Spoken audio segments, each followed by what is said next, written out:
There's her little house. I discovered some people don't realize that her house is the garage. Exterior garage of Joel's house. Look, she's drawing a deer. Oh, and you're hearing Sean James' song, which was the song we did for the teaser trailer. Ellie? Shout out to the environment team that had to build several different versions of this room, as Ellie has lived in it for longer and longer and got more and more of her items from the old world that she's obsessed with. Lava lamp. I love this moment of just like, hey, how do you... Jesus. Do you both remember when we did this scene live on stage, just for an audience of 100, 200 people? I forget exactly. Like Jeff Keighley set up this one night live, and I wrote the scene just for that. But in the back of my mind, I knew already this would be the opening for the second game. Oh, yeah. And that was... Talking about how impressed they are. Some of that was streamed except for this scene. That right, was just that for one, the audience. We did not stream the scene. There was this... I remember we got it, and then, as often happens, there's a team of people that kind of come up to you, and after you go, cut, best that one. That's a take we can go with. And people just kind of clouded around you, and there was a conversation that was happening. We were trying to figure out what it was, and I saw you do your, everything's okay, it's okay, it's fine, it's fine.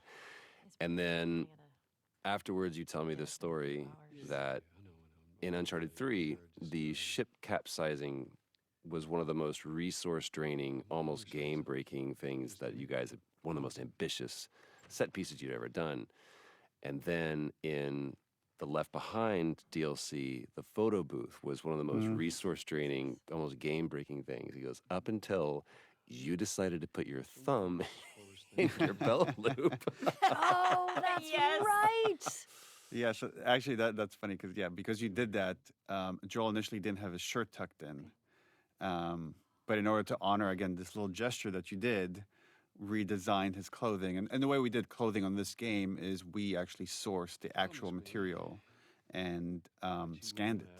So we had to source the shirt, the pants, the belt, scan it, so we could do this one gesture that you did, which was like looping your thumb around your belt. Trust in you.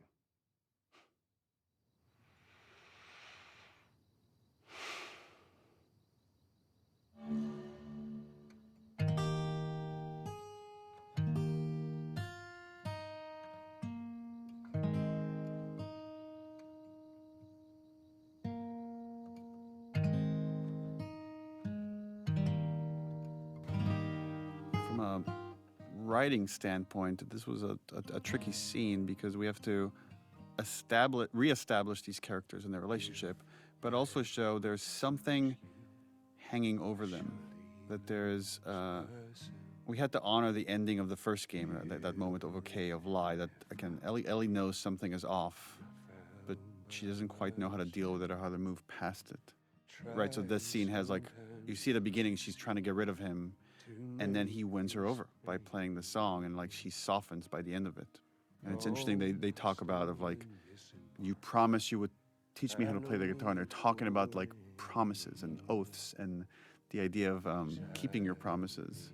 And we know this lie is hanging over them. I love this opportunity this song gives Ellie to watch him. Yeah. Without confrontation. And again, there's so much beautiful acting that you're doing here, Ashley. I know these compliments are making you uncomfortable, but it's look how much she's processing. Yeah. You could see it. You could feel it. And again, talking about when characters make eye contact versus not, is only when he finishes that he finally allows himself to look up. Barely. Barely right there. It's a very intimate thing. Yeah. I don't think I've ever been more nervous than I was in that scene playing that song. Were you more or less nervous when you did it live? For some reason, playing music live to me feels a little bit more at home. But also, I don't know if I fully understood what that song meant to you, Neil, Mm. and knowing what it was going to mean now to other people once they played the game. And now there was context to it. Now there was story. They care about each other so much. The lighting. Lighting is so gorgeous here. And this was the same pun we had when you Yeah. both did it live. Do you remember the joke?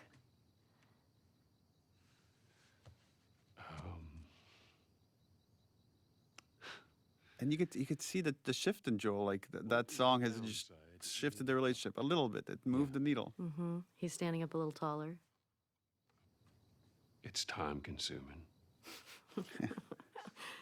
I love how much he's just trying to reach out to her on her terms. Yeah. Yeah. He still got dad in Giving him. her space. Yeah. Still got dad. Yeah. Good night, kiddo. And this again, this writing is the same. It's like how this ended was the same as the live version, where you just play the low E. Well, I guess with the capo it wouldn't be an E, but boom, and just let this ominous note linger.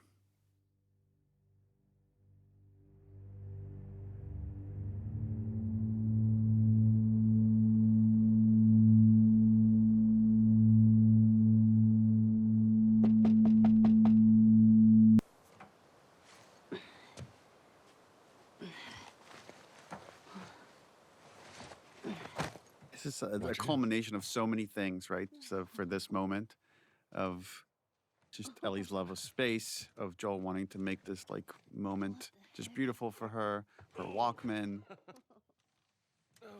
And this idea that Ellie sometimes has such a strong imagination and can go into her own head.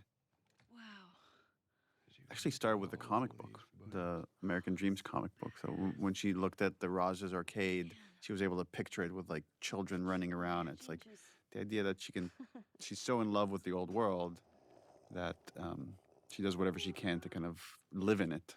Happy birthday, kiddo. And that's we got the idea to really go in her head and make you feel as if she's traveling to space. Take it.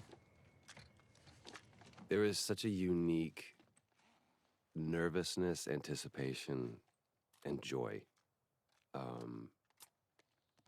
that comes with a parent trying to give their kid the perfect gift. Right. And if they like it, it's the best feeling in the world. And if they don't, it's terrible. It'll be worth it. Close your eyes. And for people familiar with the first game, the DLC of Left Behind, there's a big parallel here for when Riley tells Ellie, close your eyes. And she makes her picture this arcade game. And it's like as if these two people just know Ellie so well of what would make the perfect gift for her. 15 seconds. Guidance is internal. 12, 11, 10, 9. Ignition sequence start. 6, 5, 4. And again, our lighting team did such an awesome, because there's so much that needs to be conveyed here with just lighting. And so they're animating these lights and then changing the reflection on the glass. There's a lot of tech here, a lot of careful crafting to get this moment. I also love that we're just with Ellie in this moment, you know? It's like you just need Gustavo to do this little riff. That's it. And it takes it over the top. Oh, This- the scene is so beautiful but so sad to me.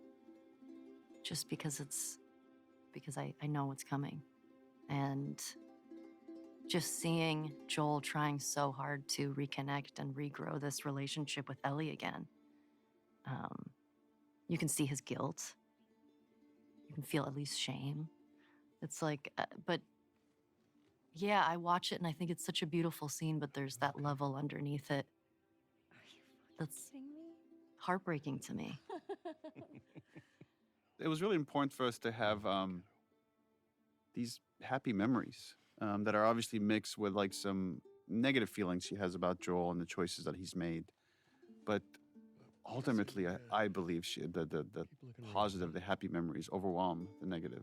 Yeah, I guess. Well, I think Ellie is so driven by her own shame and guilt, and you need to know why. And it's because there was something worth saving. There was a true loss here, and part of that is her own decision to emotionally protect herself by distancing herself from Joel. But it had a cost.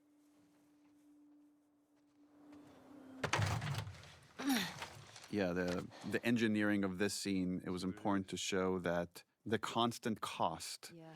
of having not made a cure. Okay.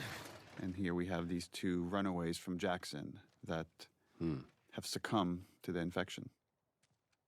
And one more reminder for Ellie that things could have been different. Thanks. Yeah. But she wouldn't be here. We're also ignoring one of my favorite exchanges in the whole game, which is realizing that Joel does not know that Ellie is gay at this point, which comes right before this, Oh my God, that's right. where he just assumes there's something going on between her and Jesse, and she's Right. like, she's like, sure, for sure, totally. Yeah. It's like he sees her, but there's like a little bit of he can't quite fully see the full her. Jackson is a wonderful place, but we got tired of hearing the stories of people suffering everywhere else. We These wanted are to some of the save hardest lives. scenes to do, where there's just a lot of exposition and making it seem natural, like as if she's reading this note for the first time and reacting to it. And again, you two did just such a fantastic job of I always feel like I'm just watching these characters. Love Adam and Sydney.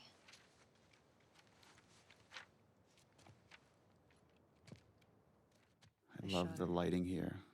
Just Can't take the my way own it's life. framed and silhouetted. It's so Into the simple. wood. Planks. So pretty.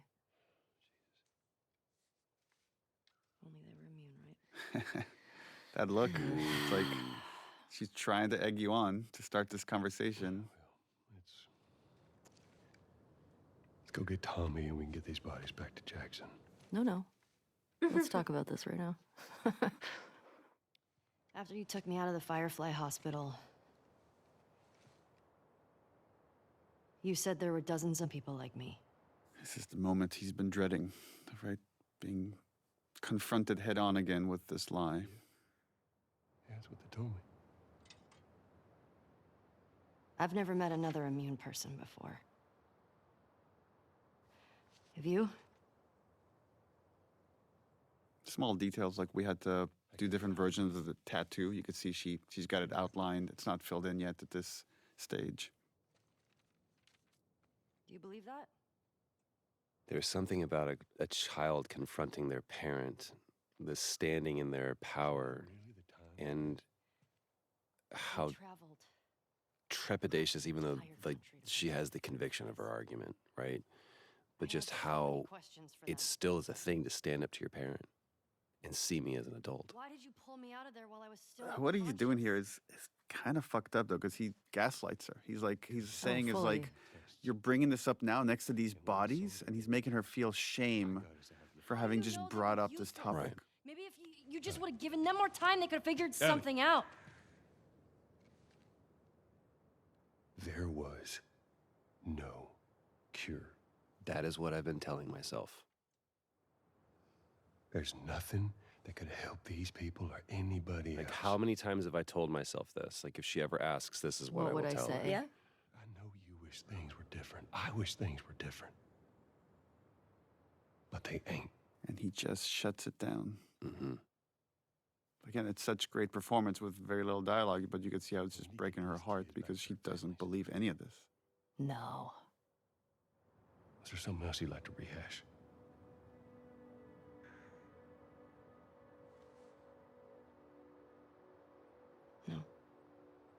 No, because you'll just lie about it. Yeah, that to me is the greatest sin. And the way you're delivering that no, it's like there's a challenge to him. Like, okay, if that's what you want to say, then we'll go with that. Yeah, because it's just like, no, I don't want to rehash anything else because you're just not going to tell the fucking truth again. I gave you a chance. Yeah. Yeah. Ending images. Hmm.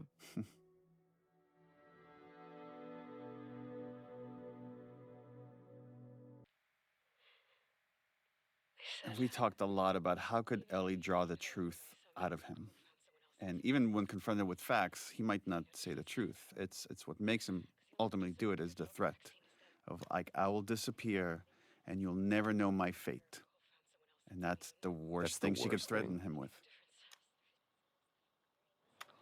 A lot of iteration on this horse animation right here. Trying to make it as believable as possible. This hug. Just the unrequited hug. I've definitely had those moments with my kids where it's like they're mad at me over something. You talk to me. Mm. I feel like it's such I mean, as thinking of like when I was a kid, it's so hard to reciprocate a physical hug like that when you're so angry. Mm-hmm. You're like, you can't touch me right now because I don't know what I'm gonna do. Tell me. It's like I don't even know if Ellie knows what she's expecting here. She just wants a more. I think she just wants a more plausible story, and then but there's a part of her that maybe is still in denial of what he's gonna say. One more Yeah. time. I also remember you being so patient, Neil, with this. It was You will never see me again. it was so important to just let each line land where it needed to land and the response to come when it had to come.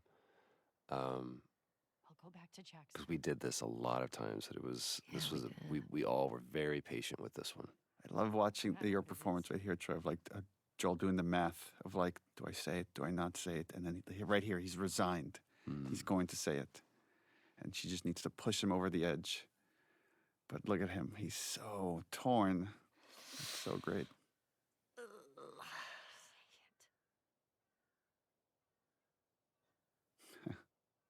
The first word is the hardest.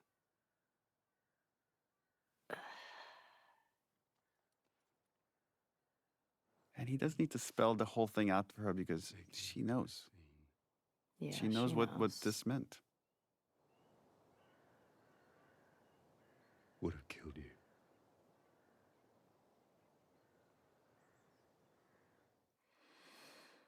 Ashley, there's something that you did that is just so powerful. It's that, without even saying it, just the clutching, like I can't breathe. Like it's literally taking the air out of me, and It's so much information to find out, Yeah. but something that she's always known, but to actually hear it. And also knowing that, oh, wow, you have been lying to my face every time that I've asked you about this. And also the purpose that she had is kind of now gone. yeah. Well, the sacrifices that all the other people made, right? Which is like Riley and Tess Oh, and yeah. Henry and Sam and everybody along that journey. Yeah. Yeah. Going that whole journey in it. What was it? I'll go back. It can't be for nothing. It can't be for We're nothing. done.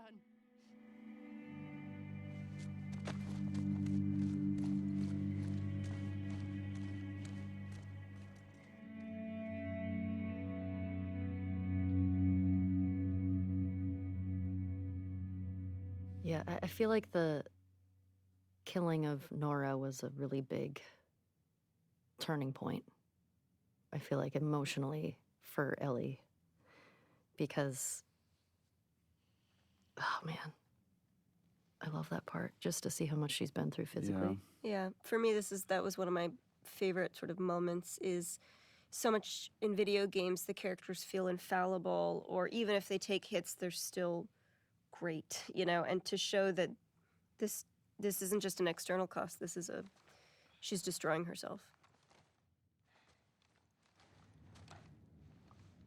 Originally, the house was fully empty. And there was a concern, I think, that we had that it's going to feel like something bad happened to Dina, and we don't want to make it feel like it's... Right. That's the thought in her head. It's more, Dina has made that choice to move back. She had to move back too. She couldn't stay there alone with a baby. It was too dangerous. But I do think there's something poetic in, like, she didn't take Ellie's things with her. Yeah. There wasn't a, I'm waiting for I'm you, I'm leaving going to this build her home. behind. It's I'm letting this I'm letting it letting go. this die. Yeah, here. And I'm going to let everything rot for you. Well, that's really bleak.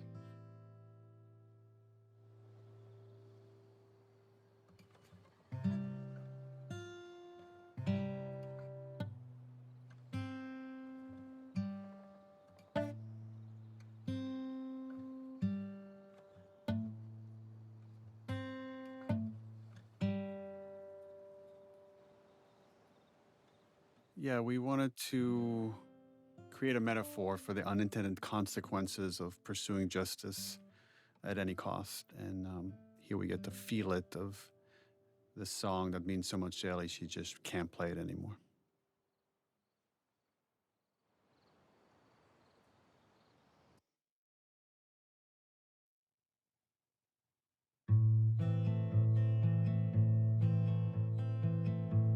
Also interesting thinking about Joel's headspace right now, like just been humiliated by Ellie in front of everyone. Who knows what's going through his head, but for me, sometimes when I get just filled with anxiety, it's guitar. It's just sitting down and just jamming and just... Yeah, not even playing a song, just playing through something. And we've had this scene at different spots of the game until we finally landed. It's this final moment. Yeah, I think originally we were going to put it before the midpoint showdown of the game. Right. Oh, it plays so much better at the end. Yeah, no, It now you does. can't imagine it anywhere else Yeah. once it's here. What are you drinking?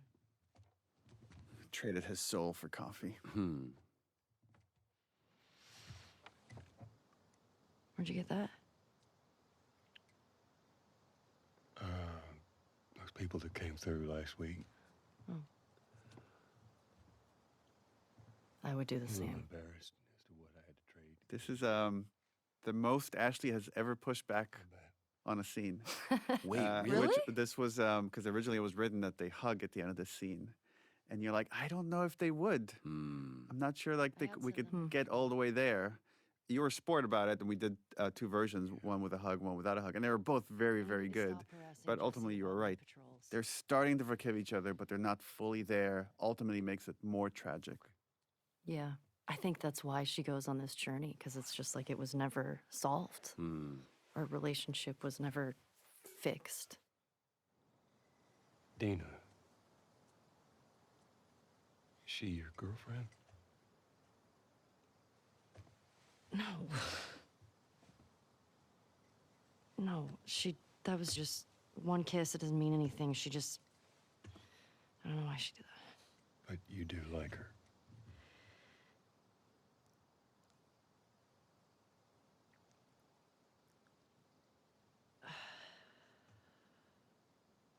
They just have like a father-daughter moment. Just this Yeah. exchange about this crush that she has on this other girl, and Joel telling her like she would be lucky to have you. Again, he has unconditional love for Ellie, and that's what drives her mad. It'd be so much easier if he was If just he a was complete just- piece of shit. Oh, Then yeah. you could just forget about him, Yeah.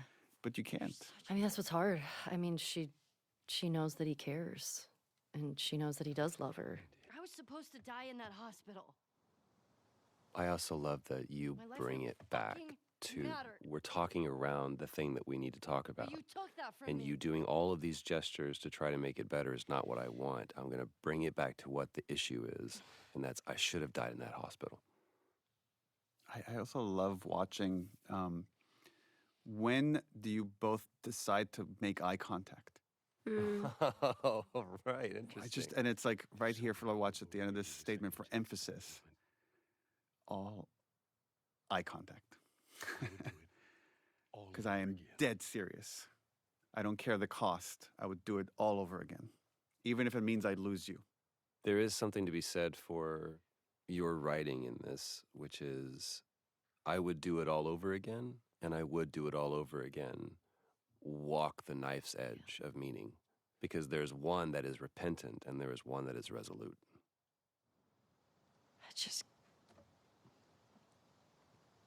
I don't think I can ever forgive you for that. Like this false moment, I can never forgive you for that. And he's ready to accept it. And then he's all of a sudden, but I'd like to try. And then I think the water works for everyone. Yeah. Just start right here. Oh. We did a lot of work of just writing these scenes and not being heavy-handed to talk about theme, but there is something about just the placement of the scene here.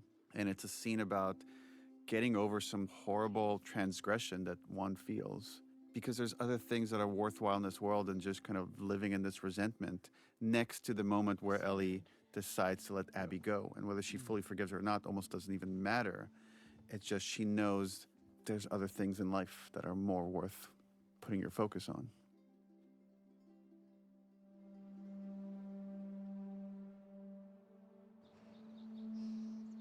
It's interesting seeing since the game has come out. It's been out for a few years now. How many different interpretations there are for this leaving of the guitar here, whether it's she's fully forgiven Joel, or whether she's fully forgiven Abby, or whether she's willing to move on, or whether she just doesn't want to be under Joel's shadows anymore. And when people always I don't know if you get this often, people often come to me and they want the answer. They're like, which one is it? Mm-hmm. And I'm like, it's all those things. It's all those things in some way. Like, people's minds are so is. complicated. Yeah. I mean, I think it's what we've been talking about with grief and how that can sort of manifest in somebody. I'll caveat by saying this is my own interpretation. And it doesn't mean that it's right. It's just mine. But sometimes you have so many triggers for trauma that you just need to let anything that might trigger you, you just have to let it go and start over. I mean, how I felt in that moment of, it's easier just to not get close to people. We know when we were writing this, we had so many conversations about leaving it on a hopeful note. And even though it's very dark, I do find it to be a hopeful note. It's left with that question of once you've committed all these atrocities yourself, can you come back from that? And we saw that Joel was able to, and then maybe Ellie could as well.